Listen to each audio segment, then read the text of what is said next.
Greetings friends, I am Obsidian. Dom Studio released their episode 37 part 1 of the Skibidi toilet multiverse. We had a lot to take in from.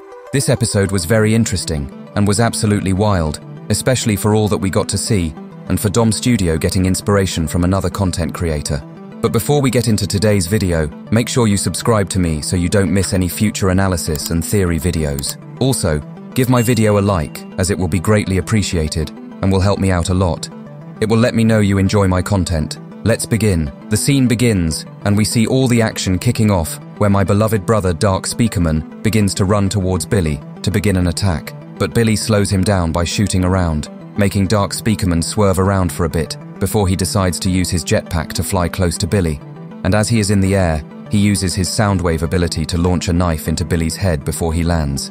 And then, shortly after, he blasts another knife towards him, but Billy quickly deflects it and grabs a hold of Dark Speakerman, as he then removes the first knife that Dark Speakerman sent towards him, and he holds it in his hand for a moment before likely tossing it away.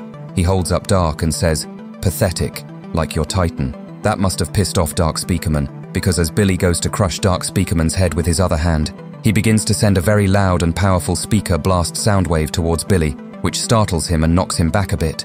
Dark Speakerman also fires up his jetpack to get out of the grip of Billy, and it works as Billy gets dragged around for a bit and loses grip on Dark Speakerman, allowing Dark Speakerman to be set free. But the assault continues as Billy begins to kick Dark Speakerman, and he kicks him again, this time hard enough to make him hit a wall-like surface.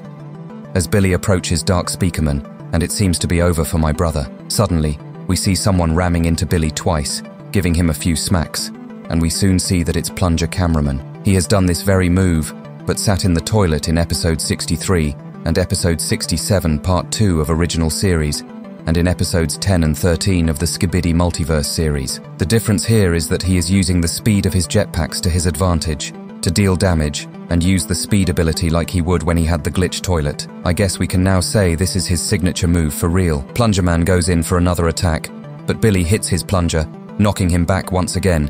It seems like he gets knocked back in every universe.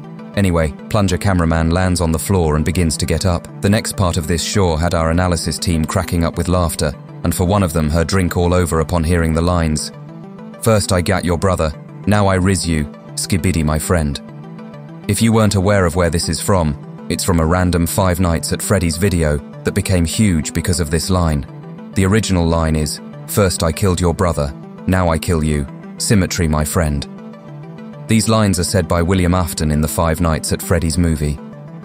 However, Dom Studio decided to use the parody meme version, which is much fitting here, as the Skibidi my friend actually makes sense here. T-Rex from Dom Studio has also had it in his bio on Discord recently, which caught the community's attention and made them wonder why it was there. But now we know, don't we? Dom Studio are meme artists, and we are here for it. Before Billy can do any further attacks on Plunger Cameraman, a blast from nearby hits him, which makes him look over to where it came from, and we see the mutant Skibidi toilet, who is doing the attack, which makes us all confused while this is happening, and we see Billy defeat that mutant with ease and explode his head, which reveals the head of TV Woman, and then we realize it was her controlling the mutant toilet to fight against Billy. We see TV Woman's expression go from confused to a happy face, as if saying, "Hey, hey, hi there," and then we go back to Billy. As he stares at TV Woman, and I thought TV Woman was going to get her head crushed right then and there. I wonder how Elite Cameraman would have felt. Luckily, this doesn't happen because Billy is attacked by Camera Woman as she uses her laser blaster cannon on her back to burn Billy's face, like Titan Cameraman did to G-Man in episode 73 of the original series. Dark Speakerman takes this opportunity to launch himself and stab Billy in the head with his knives as much as possible. However, it seems like it is doing little to no effect to Billy, but he is getting startled more and more. The scene changes, and another souped-up mutant toilet has now started to blast the room, trying to kill Assassin Drillman and Clock Woman. We see Assassin Drillman throw Clock Woman off to the side to protect her as he quickly runs towards the mutant, jumping in the air and throwing his knives into the eyes of the mutant toilet, 3 in each eye socket to be exact. Not going to lie, but that was an incredible move for sure, and one I would love to see again. Assassin Drillman lands in a front flip, and he goes to kick William, but that shows to be useless, as he is quickly caught by the neck by William, who begins to emit a purple gas around Assassin Drillman as he struggles to get out. We see William turn his head as he looks at Assassin Drillman, and I must say this move really gave me Vecna vibes from Stranger Things and Dungeons & Dragons. You will see why shortly. However, this head move in particular also reminds me of Michael Myers from Halloween, since that was his signature move. Suddenly, Assassin Drillman falls to the floor and then stands up, looking at the surroundings and wondering where he is right now. A sudden change hits, and we see something similar to that of what we have seen in recent episodes in the Skibidi zombie universe, where the infected Drillman threw something at the POV cameraman, and he had the same similar hallucinations. I think Dom Studio took inspiration from Monster Up for this, and I don't blame them. But also, I think he took reference from Stranger Things, especially from the character of Vecna, who also had the ability to put his opponents in a trance-like state, just as what William has done to Assassin Drillman now. Anyway, Assassin Drillman ends up outside where his entire race was wiped out in episodes 23 and 24, but his attention is distracted when he sees a demon-like figure with Drill Woman in their hand, and her trying to get through the door with no avail. Assassin Drillman runs through the door, but is met with the edge, and up above are dead hanging Drillmen, and there are many dead Drillmen beyond the edge low on the ground.